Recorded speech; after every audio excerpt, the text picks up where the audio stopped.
Salut, c'est Lucas et bienvenue dans cette vidéo. Donc dans cette vidéo, on va faire une petite interview d'un entrepreneur qui fait des applications mobiles et des sites web. On va un peu voir comment le système se passe, etc. Donc je laisse te présenter. Bonjour à tous, du coup moi c'est Freddy. Comme l'a dit Lucas, je fais des sites web et des applis mobiles. Euh, et je crois que ouais, c'est tout. Vas-y, je t'en prie, tu peux poser tes questions.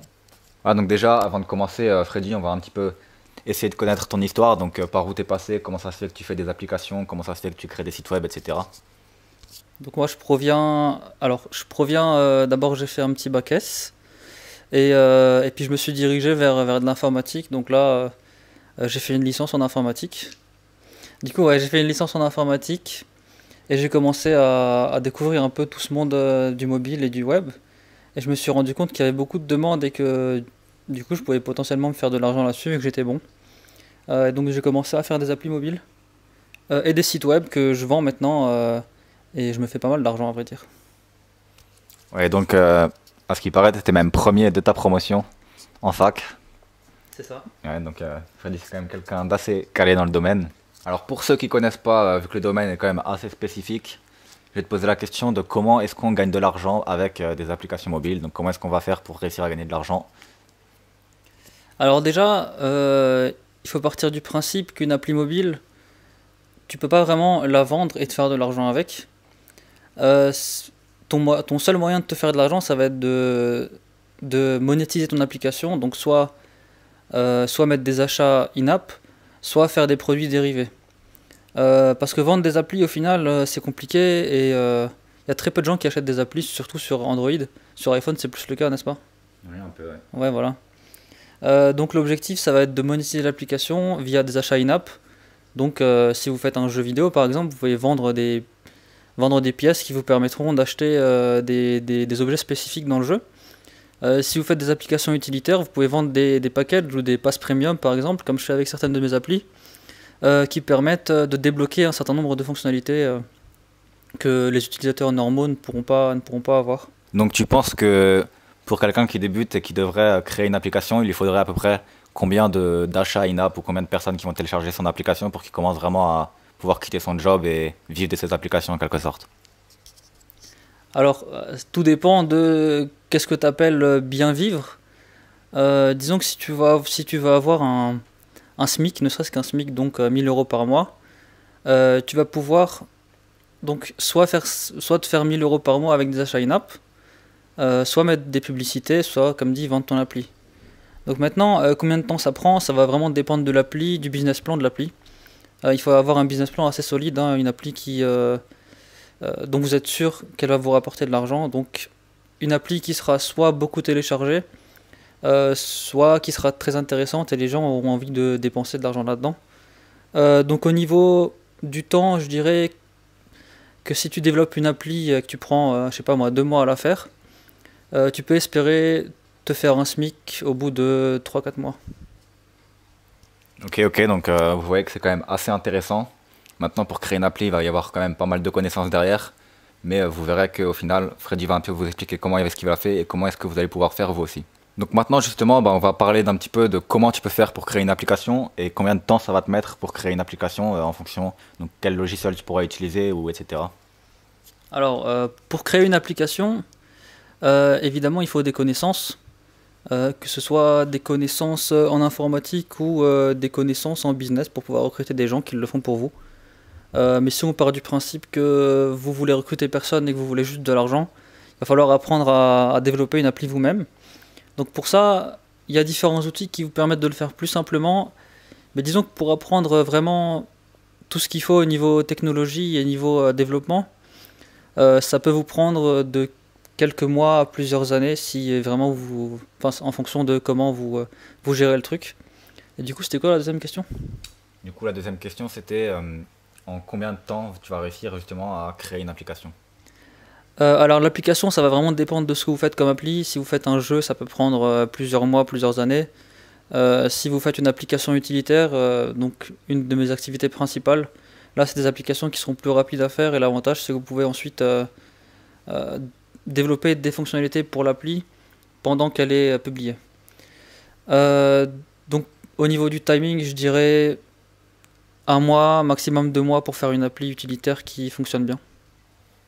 Ok, ok, donc vous voyez que c'est quand même assez intéressant de réussir à faire un SMIC tous les 1 mois, 2 mois, etc. Donc c'est un petit peu comme les e-books au final. Vous allez le créer pendant 1 mois, 2 mois, 3 mois et ça va vous rapporter tout au long de votre vie.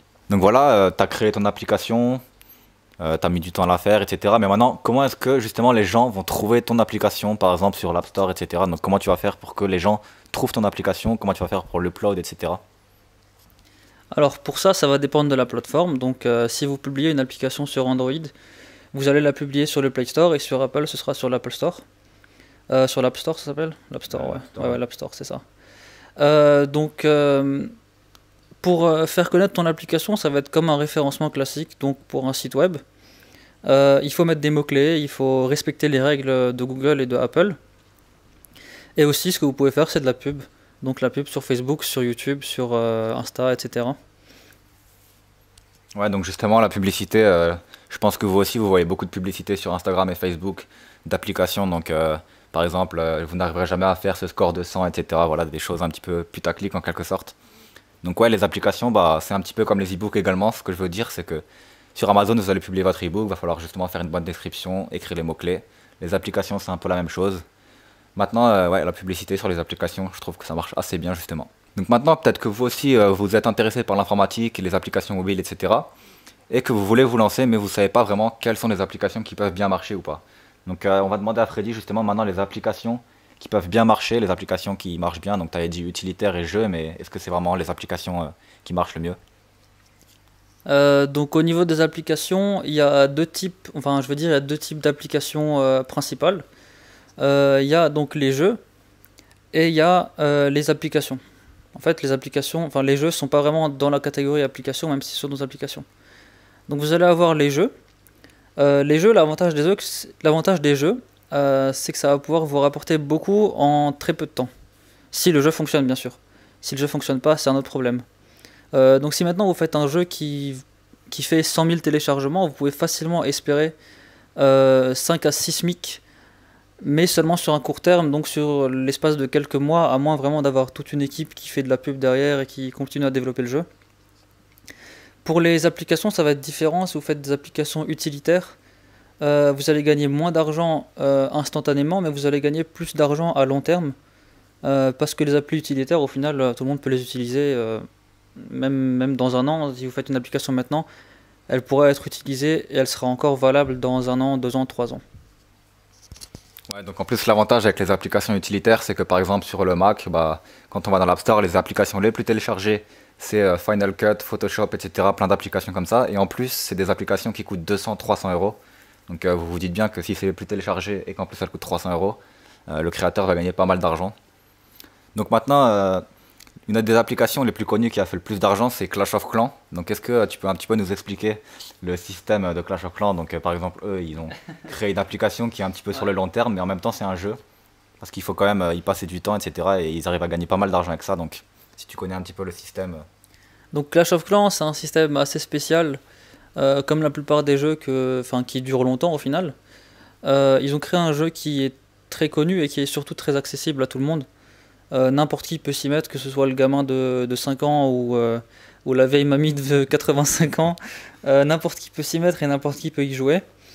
Du coup, c'est très accessible et leur business plan est fait de manière à ce que même si tu joues gratuitement et même si le jeu est gratuit, tu as fortement envie d'acheter des trucs dans le jeu. Donc les achats in-app, comme je vous ai dit avant.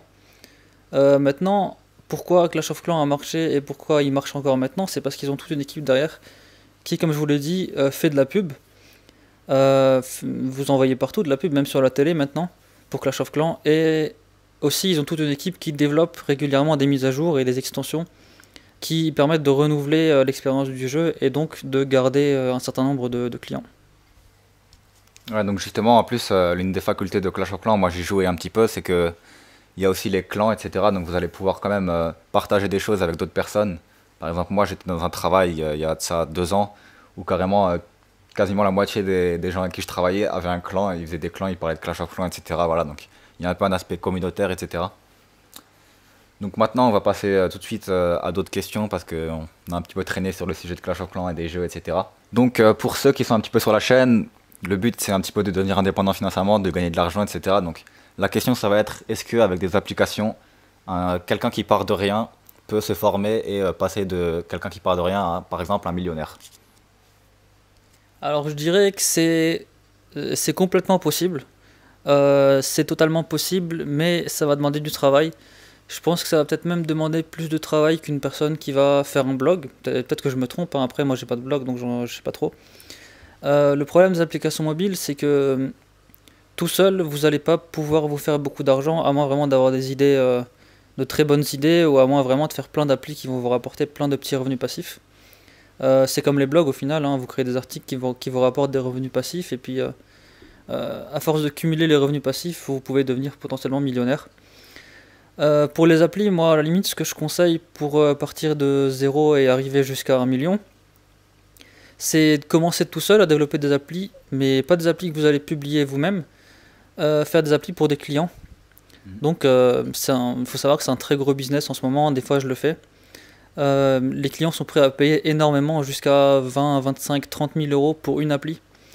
Donc, moi, ce que je conseille, c'est de commencer là-dessus.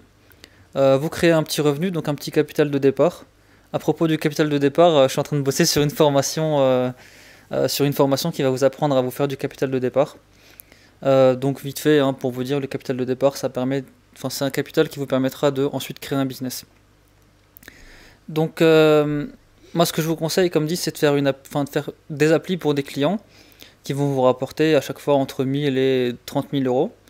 De cumuler cet argent pour vous faire du capital de départ et ensuite créer un business, donc toute une entreprise qui va faire cette fois-ci vos propres projets, donc des outils utilitaires ou des jeux qui vous rapporteront sur le long terme et beaucoup. Donc en quelque sorte, pour commencer, tu voudrais que les gens commencent dans un métier de freelance. Au final, ouais, ça ressemble un peu à ça. Vous commencez en freelance, vous créez vos applis, enfin des applis pour les clients plutôt, et puis dès que vous avez suffisamment d'argent, vous vous dirigez vers une entreprise classique. Après, je dis pas avec une application que vous faites vous-même, c'est possible de devenir millionnaire, mais c'est à la fois un facteur de chance et d'idée, parce que je pense pas qu'avec n'importe quelle application vous pouvez devenir millionnaire. Il faut vraiment avoir une bonne idée, ou alors comme dit, cumuler plein de revenus passifs. Voilà, donc justement, c'est un petit peu la source de tous les business sur Internet et de tous les business en général. C'est plus vous cumulez beaucoup de revenus passifs, plus vous allez gagner d'argent. Parce que ce qui est intéressant, c'est qu'une fois que vous avez créé quelque chose, bah, ça va rester. Donc au final, si vous créez une chose par mois, mais qu'au bout de 2 ans, bah, vous avez créé 24 choses, si ces 24 choses vous rapportent 100 euros, vous allez gagner beaucoup d'argent au bout d'un moment. Voilà, donc c'est un petit peu tout pour tout ce qui est les applications. Donc maintenant, quels sont tes futurs projets au niveau de ta carrière ou de ce que tu voudras faire dans plusieurs années, etc. D'avoir des projets, j'en ai pas mal, hein, comme tout entrepreneur, je pense. Dans l'immédiat, enfin dans le court terme, ça va être de créer des formations, parce que j'ai beaucoup de gens qui me demandent comment faire pour faire des applis, comment faire pour faire un business en ligne, etc. Donc là, je suis en train de bosser sur des formations. Je pense que Lucas vous mettra des liens dans la description. Je suis en train de bosser donc sur la formation dont je vous ai parlé, à savoir comment se faire du capital de départ, et aussi une formation donc comment créer une appli. Et surtout comment monétiser votre application, comment avoir un bon business plan pour vous faire pas mal d'argent avec une application mobile. Et sinon, plus dans le long terme, je suis en train de bosser sur la création d'une entreprise justement dans le développement mobile. Ok, niveau investissement, est-ce que tu as comme projet d'investir en immobilier ou en bourse, etc. Alors oui, bien sûr, tout entrepreneur qui se respecte investit, c'est normal. Je pense que même c'est même pas vraiment possible de devenir millionnaire sans investir. Ce serait complètement illogique et je pense que du coup tout le monde deviendrait millionnaire et ça voudrait plus rien dire. Donc ouais, bien sûr, j'ai des projets d'investir, mais seulement une fois que j'aurai mon entreprise. Là, j'investis dans l'entreprise et ensuite, quand j'aurai l'entreprise et que j'aurai suffisamment de revenus passifs, je pourrai investir bien sûr dans l'immobilier ou même dans d'autres business. Ouais, donc investir dans son entreprise, c'est toujours ce qui va rapporter le plus au début. Et ensuite, je vous conseille vraiment d'investir dans l'immobilier et la bourse. Mais parce que si vous allez investir dans l'immobilier tout de suite, ça va mettre plus de temps, alors que si vous commencez à investir dans votre entreprise, vous allez tout de suite générer beaucoup plus de revenus. Donc toi, Freddy, je sais aussi que tu as suivi une de mes formations. Voilà, donc tu pourras me dire laquelle tu as suivi. Et également, est-ce que tu as trouvé des points bonus et aussi des points un peu moins bien, parce que ma formation n'est pas non plus parfaite, voilà. Donc si tu pouvais me dire un petit peu ce que tu en as pensé. Ouais, donc moi j'ai suivi ta formation, effectivement. Sur comment créer un business, bien sûr, celle des e-books, ça m'intéresse pas trop, j'aime pas trop écrire, donc bon, voilà. Donc comment créer un business, ouais, c'est une très bonne formation. Ce que je trouve bien dans la formation, c'est qu'elle est accessible à tout le monde, donc n'importe qui regarde cette vidéo pourra, enfin, peut la suivre et du coup avoir toutes les bases nécessaires pour créer un business. Par contre, du coup, ce que j'ai un petit peu moins, pas vraiment pas aimé, mais le truc un peu dommage, c'est que tu rentres moins dans les détails. Tu donnes moins de trucs techniques. Du coup, ça s'adresse peut-être moins aux personnes qui ont déjà pas mal de connaissances, comme moi, vu que j'ai déjà mes business. Mais pour une personne comme les personnes qui regardent tes vidéos, je pense, ils auront aucun problème à suivre la formation et c'est une très très bonne formation, je vous la conseille. Ok, donc merci. Ouais, c'est vrai que c'est une formation en quelque sorte qui va débuter, qui va faire débuter les gens. Donc c'est vraiment, il n'y a pas beaucoup de détails non plus. Ça, ce sera pour de prochaines formations. Voilà, ça fait pas longtemps que j'ai créé justement un blog qui va aider les gens à devenir leur propre roi, donc beking.fr. Mais bon, voilà, si vous voulez en savoir plus et qu'au final vous voulez connaître plus de choses, vous pouvez toujours vous abonner à la chaîne YouTube et vous verrez que au final on va commencer à rentrer un petit peu plus dans les choses techniques parce qu'on commence d'abord par le basique et ensuite on va aller dans le technique. Donc maintenant, ça va être un peu la fin de la vidéo. Où est-ce qu'on pourrait te retrouver, Freddy, si on aimerait te contacter? Alors, vous pouvez me retrouver pour l'instant sur mon Insta. Et je suis en train de construire mon site, je pense qu'il sera peut-être sorti le temps que la vidéo sorte. Mon site sur lequel vous pourrez retrouver tout mon contenu, peut-être des articles, peut-être donc sûrement mes formations, des articles et aussi du coup vous pourrez accéder à mes services donc de création d'appli si un jour vous avez envie de créer une appli sans investir dans des employés, ben, vous pourrez la créer sur mon site. Sinon c'est à peu près tout, donc mon Insta. Ok, donc on va mettre le Instagram et le site de Freddy juste en dessous dans la description. Maintenant, n'hésitez pas non plus à laisser des commentaires un petit peu sur ce que vous avez pensé de cette interview. Si vous aussi vous aimez bien tout ce qui est création d'applications, si vous pensez que c'est un domaine qui peut marcher ou pas. Donc Freddy m'a déjà dit que justement il y a beaucoup de gens qui recherchent, surtout en France, des gens qui savent créer des applications parce que c'est quand même quelque chose de très très ciblé et il y a peu de gens qui arrivent justement Ouais, à créer des applications. ouais, ouais. Et du coup je rajoute que même si vous faites pas votre business, si vous apprenez à faire des applis, vous pourrez trouver du travail très facilement, surtout en France. Enfin, en France et à l'étranger, bien sûr, mais en France, vous pourrez trouver du travail très facilement. Moi, personnellement, quand je faisais des stages ou même quand je travaillais, on insistait pour que je reste parce que j'ai des connaissances. Et ils cherchent beaucoup, surtout les entreprises qui font du web en ce moment, cherchent beaucoup de personnes qui développent des applications puisque c'est un truc qui est super demandé, c'est à la mode. Tout le monde veut son appli et donc il y a beaucoup de recherches. Ok, d'accord, donc ouais. Justement, les personnes qui sont les plus expertes dans un domaine précis vont gagner plus que les personnes qui sont un petit peu dans tous les domaines. C'est pareil pour les médecins, par exemple, si on peut prendre un exemple de la vie courante. Les médecins généralistes vont gagner beaucoup moins que les médecins, par exemple, chirurgiens ou les médecins qui s'occupent des yeux, etc. Voilà, donc ça va être tout pour la vidéo. J'espère qu'elle vous a plu. Donc n'hésitez pas à vous abonner également. Vous retrouverez tous les liens dans la description pour retrouver le compte de Freddy Ouais. ou par exemple des formations gratuites offertes, etc. On se retrouve dans une prochaine vidéo. Ciao!